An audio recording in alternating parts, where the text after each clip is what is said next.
बिस्मिल्लाहिर्रहमानिर्रहीम।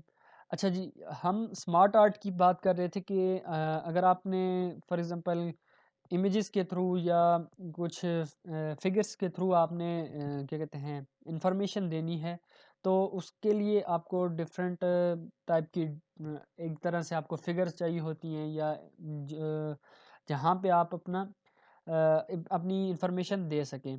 तो ये आपको डिफरेंट टाइप्स के चार्ट नज़र आ रहे हैं जो एक ज़बरदस्त 3D आपको थोड़ा-सी लुक दे रहे होते हैं। लिस्ट वग़ैरह अगर आपने लेट्स सपोज़ जैसे मैंने कोई लिस्ट शो करनी है, तो अब मैं यहाँ पे इस तरह से अब टेक्स्ट का मुझे यहाँ पे ऑप्शन दे रहा है कि जो आपने लेट्स सपोज़ मैं एबीसी राइट करता हूँ, तो यहाँ पे मुझे वो इस तरह से टेक्स्ट को एडजस्ट करके दे देगा। तो आप अपनी मर्ज़ी से जिस तरह का आपको कंटेंट चाहिए आपको कंटेंट नज़र आ रहा है या आपको जिस तरह का कंटेंट चाहिए, तो उस हिसाब से आप अपनी इमेजेस या अपने जो डायग्राम है या जो आपका डॉक्यूमेंट है उसको एडजस्ट कर सकते हैं। ठीक हो गया जी। यहाँ से आप इनके कलर्स वगैरह चेंज कर सकते हैं जो आपको अच्छा लगता है या जिस तरह का आपका थीम है आप उसको लेके साथ चल सकते हैं, तो ये ज़्यादा सूटेबल रहेगा। अच्छा, उसके बाद हम बात कर लेते हैं ये चार्ट की।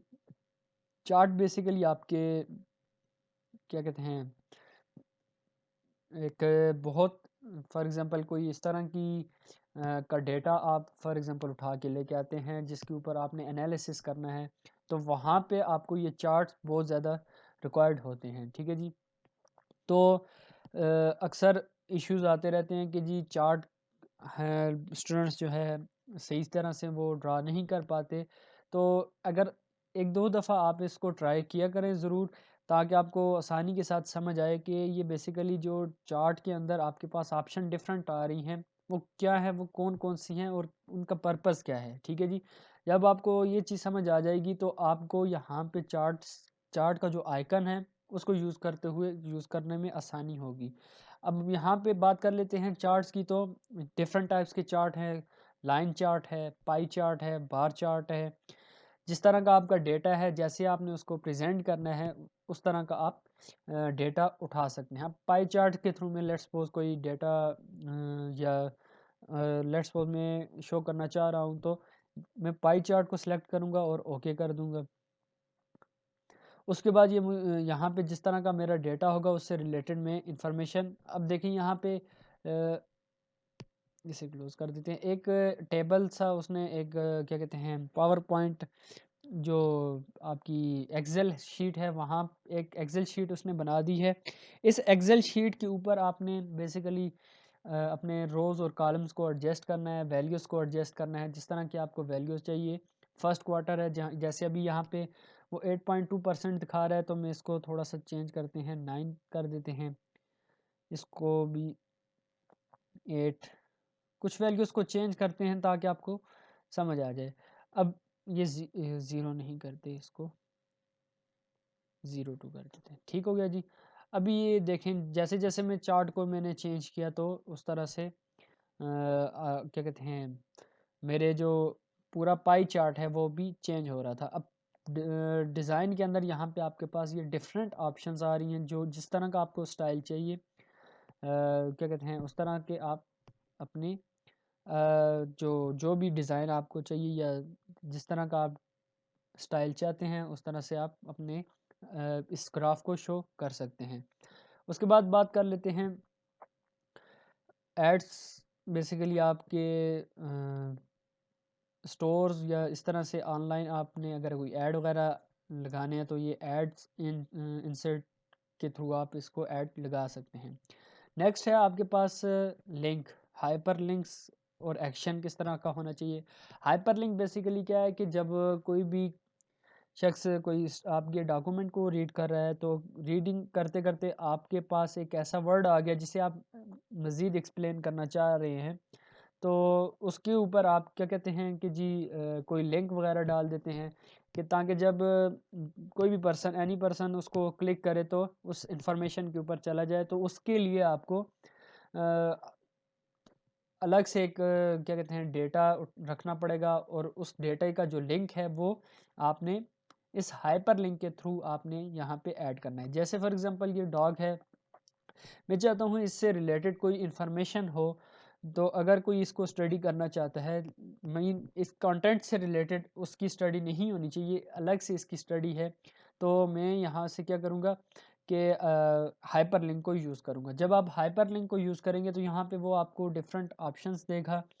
यहाँ पे जो करंट फ़ोल्डर फॉर एग्ज़ाम्पल आपके जो क्या कहते हैं डेस्कटॉप के ऊपर पड़े हुए हैं, आप वहाँ से भी दे सकते हैं। ब्राउज़र पेज है कोई तो वो भी आप उठा के दे सकते हैं। तो यहाँ पे आप ऑनलाइन जो भी या रीसेंट फ़ाइल वगैरह इस तरह से कोई ओपन है तो आप इन चीज़ों को भी उठा के दे सकते हैं।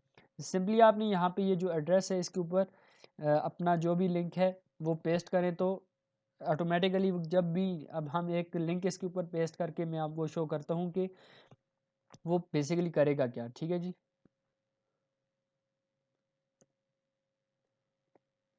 अच्छा जी, यहाँ पे अब मैं एक लेट्स सपोज एक लिंक मैंने इस वर्ड के ऊपर डाला तो इसने क्या किया, ये इसको हाइपरलिंक के तौर पे बना दिया। जब भी मैं इसके ऊपर क्लिक करूँगा तो वो मुझे जो मैंने लिंक डाला है उसके ऊपर वो लेके चला जाएगा। उसके बाद कमेंट, कमेंट क्या है बेसिकली, अब फॉर एग्जांपल यही वर्ड है, इससे रिलेटेड फिर कोई इन्फॉर्मेशन है तो लेट्स सपोज ये ग्राफ है, इसको मैं उठाता हूँ कॉपी करके, यहाँ पे ये कमेंट का मुझे ऑप्शन दे रहा है। ठीक है जी। तो यहाँ पे सॉरी यहाँ पे इसको कमेंट्स हम दे देते हैं। ठीक हो गया जी। अब यहाँ पे जब भी कर्सर मेरा यहाँ पे आएगा, इसे क्लोज किया, कर्सर यहाँ पे लेके आएंगे इन्फॉर्मेशन, तो ये साथ में आपको इससे रिलेटेड जो भी इंफॉर्मेशन हमने कमेंट्स के अंदर रखी हुई है वो राइट साइड पे आपको दिखाना शुरू कर देगा। तो इस तरह से आप हाइपरलिंक और कमेंट्स को यूज़ करते हुए जो एक्स्ट्रा इन्फॉर्मेशन है किसी भी वर्ड से रिलेटेड, किसी भी पैराग्राफ से रिलेटेड, किसी भी हेडिंग से रिलेटेड, तो आप यहाँ से ऐड कर सकते हैं। नेक्स्ट जो हमारे पास आपके पास ऑप्शन आ रहा है वो टेक्स्ट टाइप, टेक्स्ट एडिटर एक तरह से है कि आप अपने जो क्या कहते हैं आपने टेक्स्ट रखा हुआ है या हेडर फुटर हैं वो आप किस तरह से एडजस्ट करेंगे। तो ये आपके पास आ रहा है हेडर फुटर, यहाँ पे आप इसको क्लिक करेंगे तो अ, यहाँ पे एक चीज़ मैं आपको बताता चलूँ कि ये बेसिकली आपकी जितनी भी ये टूल्स हैं इनमें से किसी एक को भी अगर आप सेलेक्ट करते हैं तो वो सारे के सारे आपको दिखाना शुरू कर देते हैं। ठीक हो गया जी। अब हमारे पास जैसे हमारे पास अब ये हेडर है तो इसे में हम चाहते हैं कि इसके फुटर, ये आपको डिफरेंट ऑप्शंस दे रहा है कि डेट एंड टाइम। ठीक है जी। स्लाइड नंबरिंग, फिर फुटर जो भी है वो शो करे या ना करे। ठीक है जी। इसे अगर आप अप्लाई करते हैं तो ये क्या करेगा, जैसे अभी एक दोबारा से आपको बता देते चलो, ये प्रीव्यू के अंदर भी आप देख सकते हैं आपने जिस जिस चीज़ को ऐड किया वो सारी की सारी आपने अप्लाई टू ऑल करेंगे तो सबके ऊपर अप्लाई हो जाएगा, सिर्फ अप्लाई करेंगे तो वो करंट पेज के ऊपर ही सिर्फ अप्लाई होगा। हमने अप्लाई टू ऑल किया तो अभी यहाँ पे ये देख सकते हैं आप, नीचे डेट भी आ रही है, फुटर भी आ गया है। ठीक है जी। आपका हेडर भी ये बना हुआ है पहले से, इसको अब यही चीज़ें सब के अंदर आपके पास नज़र आ रही हैं। ठीक है जी। तो इस तरह से आप अपने डॉक्यूमेंट के अंदर या जो भी आपका टेक्स्ट है, जो जो भी आपकी फ़ाइल है उसके अंदर इस तरह से अपने हेडर फुटर को या अपने date and time, slide number, ये सारी चीज़ें आप लेके आ सकते हैं। उसके बाद है word art. Word art basically अगर आप कोई इस तरह का वर्ड जो एक अलग सी लुक दे रहा हो उस तरह का आप लिखना चाहते हैं तो इनमें से कोई भी ऑप्शन आप यूज़ कर सकते हैं। ठीक है जी। तो अभी ये जैसे हमारे पास ये ऑप्शन आ गई तो इसे हम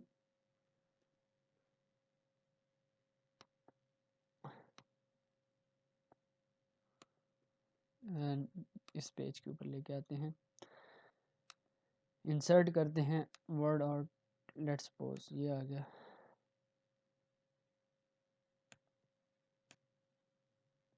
तो इस तरह से आप अपने टेक्स्ट को या कोई इस तरह का टेक्स्ट है जो हाईलाइट आप हाईलाइटर के तौर पे आप लिखना चाहते हैं तो उसको आप यूज़ कर सकते हैं।